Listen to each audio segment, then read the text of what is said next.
سڵاتانەوەی بنێرانی 1964 متوانانەقیم لە ئەڵلقەیەکی تری شۆڤەکاری سەربازی بۆ ئەم شەڕەی نێوان ئیسرائیل ئەمریکا لەگەڵ ئێران بەردەوام دەبم لەگەڵتان.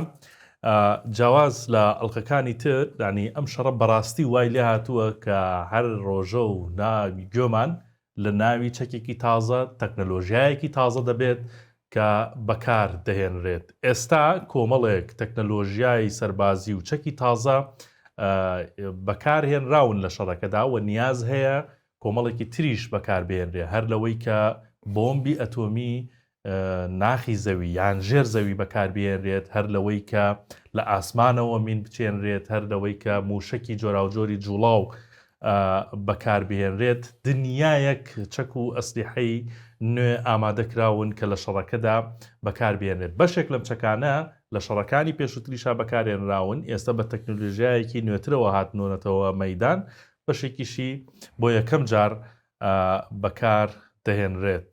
پێش ئەوەی کە پرسیارەکانم ڕوبەڕووی کاک عەقیلسەلام کەمەوە بە بیرتان دێنمەوە سەرجەم ئەم ئەڵقانەی کە تۆماری دەکەین لە یوتیوبی 964 کوردی بە تێر و تەسەلی و تەواوی بوونی هەیە، دەتوانن بگەڕێنەوە سەر یوتیوبەکەی 964 و بە تەواوی بینەری پرۆگرامەکە بن. من پرسیارەکانم ڕوبەڕووی کاک عەقیلسەلام ئەسعەد ڕاوێژکاری 964 بە کارباری سەربازی دەکەمەوە. جەنابی عەقیل بەخێر بێیتەوە. خێربێنەوە. هەر بژیت ئەم ئەڵقەیە باسی کۆمەڵێک چەکی تازە دەکەین. یەکێک لەو زانیاریانەی کە زۆر بەلامەوە بەڕاستی سیر بوو باس لەوە دەکەن کە ڕەنگە ئەمریکا بگەڕێتەوە بۆ بۆمبی ئەتۆمی ژێرزەوی بۆ کاریشی بهێنێت. ئەم بۆمبە چییە؟ ئەو بۆمبە خۆی بڵێن بۆمبێکە پێوترێتن خارق لە تەحسینات، ینی شوێنێکی کە ڕقت هەبێتن زۆر تون بێتن بۆمبێت یادی نەتوانێت لە ناوی بداتن. ئەم جۆرە بۆمبە بەکاردێنن لە جۆری RNEBە. ئەمە بۆمبی ئۆتۆمیە، بەڵام تشکەکەی لەبان زەوی بڵاو نابێتەوە، ینی کە لە هەدەفەدا 10 مەتر زیاترە چێتە بن زەویەوە ئەنجا ئەتەقێتەوە ئەو بنت بۆ تشکی گامە بڵاوە کاتەوە ئەیکاتە ئۆتۆمی کە کەس ناتوانێت. ئەمە چۆن بەکاری دێنێتن ئەگەر بیوێتن لە نەتەز بداتن، بۆ نمونە لە ئەسفەهان ئەگەر یۆرانیۆمە مخەسەبەکە لەوێ بێتن، ئێران هەڵبخەنێ بێەوە بگاتن پێی، ناتوانێت بەسایی ئەم تشکەی کە بڵاوە بێتەوە لێنانە ئەو ئۆتۆمی کە لێنانە ئەبێتن. تەمانەم جۆرە بۆمبانە خۆی ئەم بۆمبی ئۆتۆمی کۆنێ، ئەمە لە شێوازی B61 ینی لەوە وەرگیراوە نسخەکەی و نسخەیەکی تریشی هەیە لە جۆری B83. ئەم بۆمبانە بازێکی خانەنشین بووە لە ئەمریکا تەبعاً، بەڵام ئەمەیان هێنا بۆ تەحسینات. بەڵێ شتێکی زۆر کەس ینی سەیر و نامۆ بوو بە نسبەت منەوە مارموشەکە. مارموشک چییە؟ ینی ڕەنگە وڵاتیان بینەران و ئێمەش مارماسیمان بیست بێ، بەس مارموشەکمان ڕەنگە نەبیست بێ. مارموشک چییە؟ بۆچی پێوترێ مارموشک؟ دەتوانێت چی بکات؟ میوتایت. ئەم موشەکە میوتایت موشکێکە ئێستاکە بڵین ئەمە نەوەی نوێ ئاخیر کە لە ئەمریکایە بە زۆریش لە بڵین F-22 ڕاپتەر لێنانە بەکاردێتن. ئەم موشەکە بڵین کاتی خۆی ئەگەر موشکی ئەتیادی تێبگری ئاسمان بۆ ئاسمان ئێر تو ئێر، کاتێک ئەکەوێتە پشت فڕۆکەوان نەتوانێت چەند حرەکەیە بکە، بۆ نمونونەکە زانی لێ نێزیک بووە زاویەنەوە دەرەچێتن فڕۆکەوان. ئەم موشەکە مەسافەیە بسوڕێتەوە بە دوایی، ینی کات فەرقە کاتن ئەتوانێت جارێتر سپلت ئێس بکات دابەزێتەوە بۆ خوارەوە موشەکە کە ئایزە مەسافەیەوێتن هەروەها بگاتن پێی. بەڵام ئەم موشەکەی کە دروست کراوە ئێستاکەوەکو بڵین چۆن لێرە تۆپێک هەیە لە سەرەکەی سەچمەیەەکە، سەرەکە خۆیە سوڕێنێتەوە بۆی بەبێ ئەوەی بڵین مەسافە وەربگرێ یان دوورکەوێتەوە لە فڕۆکەکە، سەریە سوڕێنێتەوە بۆ هەدەفە ڕواتن. چۆن لەسەر چی دروست کراوە؟ ئێستا تۆ سەیری باڵندە بکەی وەکو هەڵۆ ئەوان، سەیری باڵەکانی کە ڕێکە لە ئاسمان، بەڵام ئەگە سەی ملی بکەی ئەسوڕێتەوە بۆ هەرچیە بێ لە زەوی مەسەلەن ڕاو بکاتن بیگرێتن، ئەگەر کەلوێش بێگەر ئاژەڵێتر بێتن. ئەم موشەکە لەسەر ئەو سیستەمە ئیشەکاتن. زانیت پێویستی بەوە ناکاتن لە موشەکەکانی تراگەر ببینی لە پشتیەوە باڵ هەیە، تەحەکوم بە چیە کرێ ئەتیجاهەیە گۆڕێ سوڕانەوەی بەو باڵانەی کە لەقەت موشەکەکەیە هەیە. بەڵام لەم مۆدێلەیە میوتایت سەرەکە خۆی مەساری خۆیە گۆڕێ، ڕێخۆیە گۆڕێ، نێزیک بێتەوە لەو فڕۆکەیە و لێی بدا لە ئاسمان.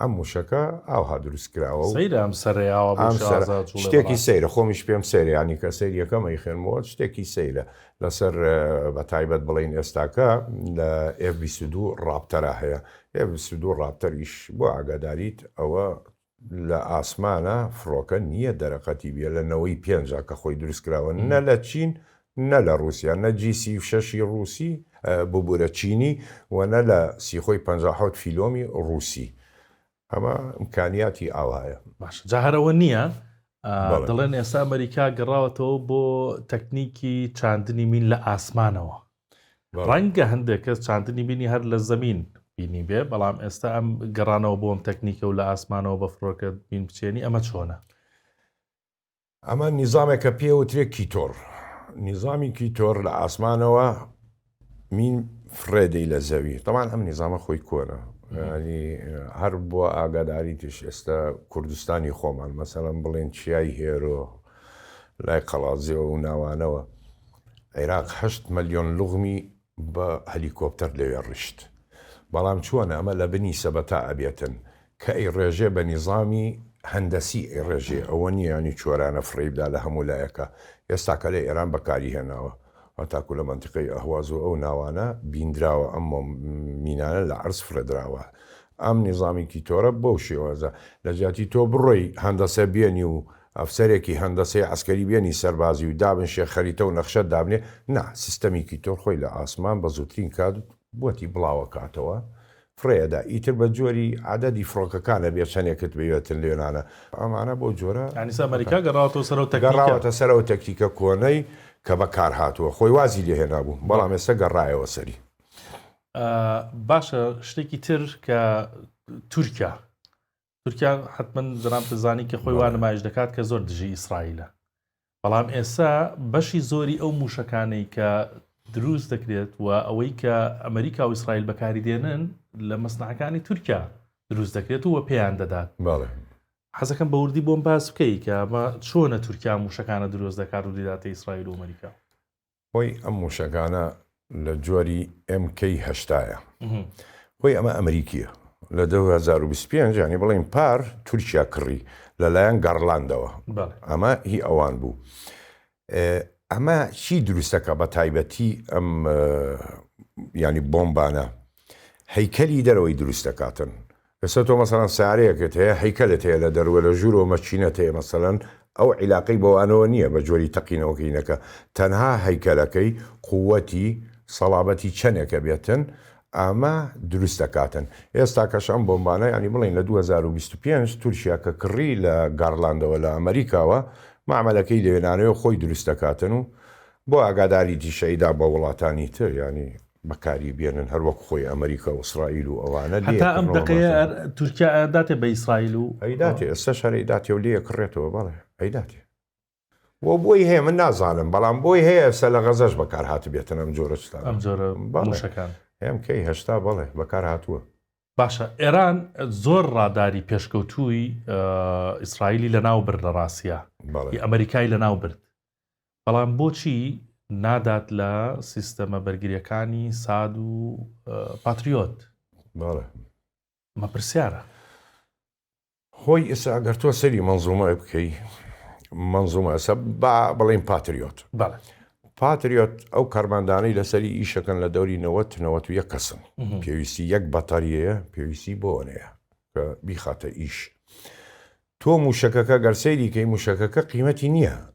ینی ئەگەر لێ دەیان لێ نەدەیتن تۆ ئەگەر بتەوێ مەنزومەکە کامل ڕابگری ڕادارت هەیە مەحەتەی تەوجیهت هەیە کە داعشیە لەسەری ئەوە ئەساسە کە تۆ لەوەدا ئەو بەتەریە هەمووی وەستا ئیتر قیمەتی نەما لەبەر ئەوە تۆ ئێستا کە ئێران ئەگەر لێ بدا شەرت ئەساسەوەی تۆ لە ڕادارەکەی بدەیت کە لێدا چۆریت کرد ئەو چۆن موشەکتی ئەگرێتن چۆن ئەدبینی هەدەفێ لە ئاسمانە بینێتن مەحەتە چۆن ئەتوانێت تەوجیهی کە ئەفسەر پەنجە بۆ دوگمەیە بنێتن و موشەکەکە تێ بگرێتن و بشتوانێت لە ئاسمان ئەگەر بیوێ ئەی تەقێنێتەوە پێشەوەی بگاتە هەدەف تۆ لە مەددا بەتەریە کۆتایی پێهات پێویست ناکاتن لە سیارەیە بدەی یان لە موشەکەکە بدەی نەخێر بە دوای ڕادارەکە و مەحەتەی سەیتەڕی بگەڕێ ینی بە کوردیەکەی لە دڵەکەیەدا لە دڵەکەیە دەی کە تۆ لێدا هەمووی وەستایی تر سیستم بۆیە بەوە بۆیە لەوانەی نەداوە ئەوەی بەلاوە گرنگ بووە. ئەوە بەلایەوە گرنگە.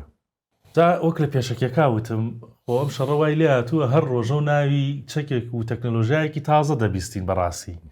ئێستا باسی ڕاداری نێگەتیڤ دەکرێت. ئەمە چییە؟ ئیشی چی ئەم ڕادارە نێگەتیڤە؟ ئەم ڕادارە ڕادایەکی نوێیە شوێنەکەیەتی لەسەر. بەڵێ ئەمە خۆیەتی نێگەتیڤ.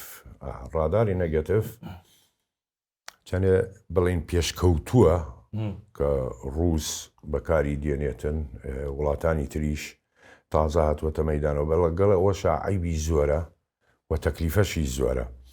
ئەمە احتیماد ناکاتە سەر ئەوەی کە بڵێن ڕاداری ئەتیادی شەپۆڵ فرێدا بە ئاسمان و بۆی بگەڕێتەوە کە بزانێ هەدەفێ هەیە لە ئاسمانە. ئەمە ئەتیما دەکاتە سەر ئەو فڕۆکەیە کە لە ئاسمانە ئەفرێتن. تۆ مەوجاتت هەیە لە ئاسمان، شەپۆڵت هەیە لە ئاسمان، شەپۆڵی FM هەیە، شەپۆڵی تەلەڤیزیۆنت هەیە. کاتێک کە فڕۆکەیەک ڕەت بێ بەناویە بیبڕێ ئەمە گوێی لێ ڕاگرێ.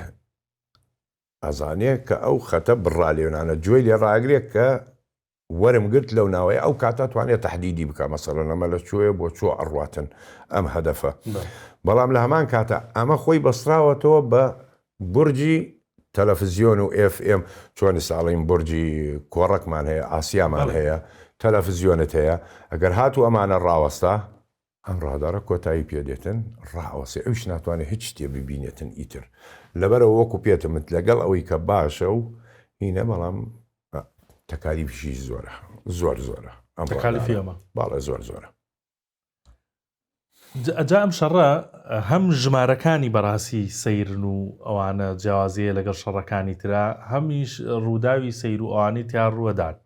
بە نمونە لە ڕووی بەکارهێنانی موشەکەوە واشنگتن پۆست دەڵێت لە ماوەی ئەم شەڕەیە ئەم 32-33 ڕۆژەی شەڕا ینی 850 موشکی تۆماهۆکی ئەمریکا بەکارهێناوە.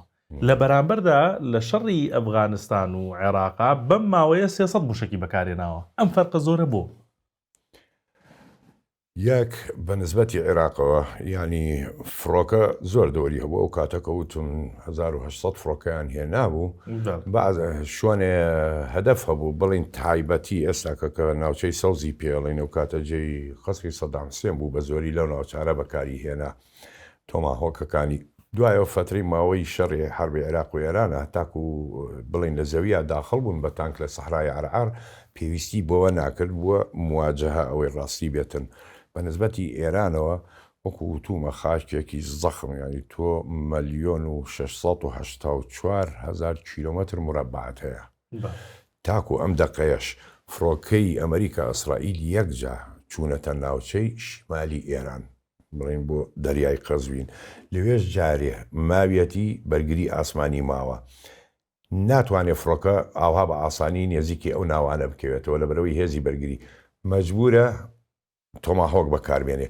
و لە هەمان کاتا لە بیرت نەجێ هەدەف لە ناو ئێران زۆرە وەکو عێراق نییە، وەکو ئەفغانستان نییە، مەساحیل گەورەیە، ئەهدافی زۆرە، شوێنی خاڵی زۆرە، تەنیا فڕۆکە بەکارک نایەتن ئەبێ ئەم موشەکانش بەکارهێنی. بۆیە بۆ کەسافەتەکە بەکاری دێنە تەبعاً زەرێکی زۆرە بۆ ئەمریکا چونکە مەخزوونی کۆتایی پێدێتن. تو حساب کە ساڵانە لە نیوان 50 تاکو 60 موشک دێتە مەیدانەوە لەمانە. تۆ تەنها لە ماوەی مانگێکە لە ئێران 800 موشکت بە 850 بەکارهێناوە. 850 موشکت بەکارهێناوە. 3,600,000 دۆلارە یەک موشکێ. 3,600,000 دۆلارە. حساب کە تۆ 850 تێگرۆ هێشتانیش ماوە. ئەگەر بتێوێ بەڕی وڵا ئەم تەکلیفەیە زۆرە. من حساباتێکم بۆ کرد بۆ 850 موشەکە تقریباً بە هەمووی وە 3,600,000,000 دۆلارەکە. ئەمە بەس لە موشەکە. تۆ واز لە تەکلیفەی هەڵفڕینی تایارە بکە، لە چەقەکانی تر بکە. تۆ ئێستاکە باسی موشەکەکە ئاکەی ئەوەنە ملیارە. ئەی باشە تۆ باسی مەنەساتی ناکەی ئەمانە تێکەچێ ئەمانە ئیدامەیە ئەوانش هەمووی مەسرەفە خەرجیە. شەرت نییە من موشکێکم تێگر بای 3,600,000 دۆلار. ئەی من مەنەسەکانم تێکەچێتن باشکردنەوەی ئەگەر لە نابان مودەمیرە بێ فرقاڵتا بێتن لە هەر جۆرێکەوە تی بگرم لە هەر شوێنێکەوە. ئەمانە تەبعاً هەمووی خەرجیە مەسرەفە. بەڵێ باسی تەکنیکم کردوتم تەکنیکی جیاوازیش بەکارهێنرێ ئەوە تا ئیسرائیل یعنی لەم شەڕەدا ئەو تەکنیکەی بەکارهێناوە کە تۆقاندنە بە دیواری دەنگی. هەر بەڕاستی یعنی چی تۆقاندن بە دیواری دەنگی مانای چییە مستەڵح؟ ئەمە کاتێک فڕۆکە بەکاری دێنێتن ینی کەی ئەم حاڵەتە ڕووەداتن ئەم حاڵەتە ڕووەدا کە فڕۆکەکە سوپەرسۆنیکە بێتن ینی بڵین لە دەنگی خۆی سەریعترە ڕوا بە جارێ فڕۆکەیە لە دەنگی خۆی سەریعترە ڕوا ئەمە بەڵێ لە دەنگی خۆی سەریعترە ڕوا ئێستاکە ئەمە F18 هۆڕنێتە ئەم فڕۆکەیە لە شکلی دیارە F18 هۆڕنێت لێرە سەیری کە هەڵمێکی کردووەتە بانی ئەمە چییە؟ ئەمە بۆشایی هەوایە ینی لە دەنگی خۆی سەریعترەدا ئەمە پێڵەن ڤاپرن کە کردی واتان فڕۆکەیە بینی ئەوە لە دەنگ سەریعترە ئەڕواتن لە دوای خۆی کە بۆشایی هەوای دروست کرد ئێستا بۆ نمونە با بڵین سە من چەپڵەیەک لێ بدەم ئەمە دەنگی چییە؟ دەنگی دەسم نییە پێستم بێتن دەنگی هەواکەیە هەموو دەنگێ بە هەوا ئەبێتن لێرە کە هەوای بڕی تەواو بۆشایی دروست کرد هەوا لە پشتیەوە دێ لە یەکە داتەوە کە لەیەکی داهەوە ئەو دەنگە دەرەکاتن کە ئەڵەی بۆم لێوێران لێدرا ئیتر بە جۆری سورعەتی 2 دەنگ 3 دەنگ تاکو حوتیش ئەڕواتن کە سوپەرسۆنیک بێتن ئەم حاڵەتە لە دەورخۆی دروست بکاتن ڤاپرن تەمانە چێ لەو حاڵەتانی کە ڕوویدا بڵین لە ئەمریکا و عێراق هێزێکی بەریتانی هەبوو هێزێ بچووک بوو لە شوێنێ گیری خواردبوو تەو کرابوو لەلایەن هێزی عێراقەوە دوو فڕۆکەی F16 ئەمریکی ئەگەڕانەوە پەیوەندیان پێیان کرد ئەوانیش بۆم بیان نەبوو یعنی هەتاکو لە مزەکەراتی فڕۆکەوانە ئەمریکیەکە وتی بۆمم پێ نەمابوو بەریتانیەکانیش لەوێ گیر بووبوون و ئەبایە هاوکاریان بکەم شەو بوو بەسەر سەر هاتە خوارەوە دایڤنگ سوپەرسۆنیک ئێرثرتل پاوەر فولیدا طبعا خۆی مەچینەی تیارە بێرنەر کە ئەتەوێ ئەو حاڵاتە دروستکەی ئافتەر بێرنەرت هەیە لەناوی بەڵام ناتوانانی ئافتەر بێرنەر بۆ ماوەیەکی زۆر بەکاری بێنیتن ئەبێ بیکوژێنیتەوە ئەم حاڵەتەکە ڕوەداتن ئافتەر بێرنەرەکەی خستە ئیش و دابەزیە سەر هێزەکەی عێراق ئەم دەنگانەی دەرکرد دەنگی تەقینەوە عێراقیەکان وایان زانی قەسف کردن بۆمبیان لێدا هەرێکی بەلایە کار ڕای کرد و هێزە بەریتانیەکە دەرچوو بۆ خۆی نەجاتی بوو لێنانە ئەم حاڵاتانە ڕوەدا کاک سەلام هەر دەنگێکی بەرزە یا لە دەنگی تەقینەوە چێ بە دەنگی تەقینەوە چیە ئەگەر نزم بێتەوە ئەخە خۆی لەسەر سورعەتی وەستێتن سە 2200 بڕواتن سورعەتی ئەم حاڵاتە دروستکە بۆ ماوەی 20 چرکە بڕواتن تەقینەوەکەی زیادەکات دەنگەکەی زیادەکاتن و زۆری شەبێتن لە یەک دەنگ ناچێ 2 جا 3 جا ئەم حاڵەتە ڕوەداتن بەڵێ باشە راپۆرتی هەندێک لە میدیا ئەمریکەکانم خوێندوتەوە کە زۆر باس لەوە دەکەن ئەمریکا ڕەنگە بۆ بەڕێوەبردن یان کارپێکردنی سەربازگەکانی ئیتر وزەی ئەتۆم بەکاربهێنێت ئەمە چۆن دەکرێت یانی ئەمە ئێستا چۆن ئەڵێن سەیری کە ئەگەرەوە خۆیەتی بەقەت جۆزێکە حەزەکەم هەموویم بۆ ڕوونکەیتەوەنی ئەو گوێزەشم بۆ ڕوونکەیتەوە تەنان ئەمە بەرنمەیەکی ئەمریکا پێڵم پیلی ئەم بەرنمەیە ئەگەر تۆ سیر بکەی زەرەری هێزەکانی ئەمریکا بۆ نمونە لە عێراق لە ئەفغانستان ئەو سوتەمەنی بەکاری دێنێتن ینی تۆ ئەگەر سیکەی لە عێراقا سەربازی ئەمریکی ئەوانەی کوژران لە عێراقا لە 150یان بەسایی تەقینەوەی گاز و بنزینی خۆیان بوو ئەو ئەشیایی کە نەقڵێکن لەگەڵ خۆیانە بەڕەتە لە هێنن لە بنکەکانیان نبوو 150 لە عێراق بەو حاڵە ڕۆیی سەربازیان 140یان لە ئەمریکا لە ئەفغانستان ئەمریکیەکان بەو حاڵە کوژران ڕۆیشتن لەبەرەوە بیری لە چیەکەرەوە مەشروعی بیری تۆ بێنی حوبەیباتە وردە دایانیت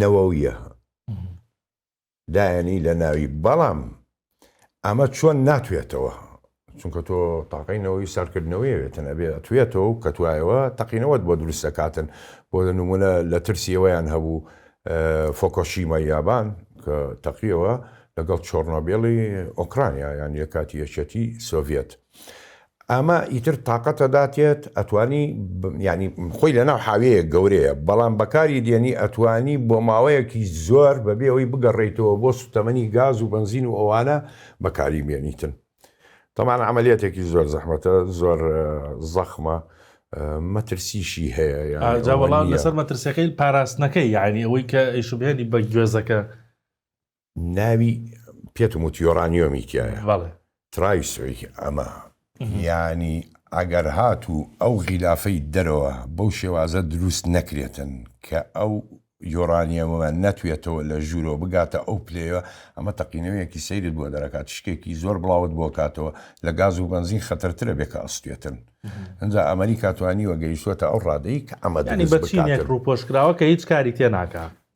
ئەزانی چییە؟ کاربۆنی سیلیکۆنی بۆدانەوە کاربۆن سیلیکۆن ئیتر بە شێوازێ دروستی کردووە ئەوە نەگەیشتەوە بە ئێمە جارێتەنە تاکو دو ڕۆژ لی تێگەین ئەمانە ئەم کاربۆن سیلیکۆنانە و ئەم یۆرانیۆمە چۆن لە ناو ئەمەیە و ئەوەنە حەجمی بەقەت جۆزێکە و تۆ هێزێکی ماوەیەکی زۆر دەداتی بەبێەوەی بگەڕێتەوە بۆ گاز بنزین و ئەوانە کوردەڵێ ئەگەر نەمریشتی زیاترە بینی زیاترە بینی ئەمەش ئەگەر ینی خوا هەموو لایەک پارێزراوکە بەڵام ئەگەر ئەم شەڕە بەردەوام بێ وەزانم گفتوگۆی من و تۆی شەر بەردەوامی دەبێت و لە خستە ڕوو زانیاریدان لەسەر و چەکە تازانێکە دەکەونە ناو شەڕەکەوە ئەڵلقەکانی داات و حتمما زۆر شتمان ماوە من و تۆ لێرە باسیکەین و زانیاری بەبینەرانمان دەی سواس دەکەم بۆ ئێستەوە. سپاس بۆ بینەری ئەوەش کاتێک خۆش بۆ هەموو لایەک.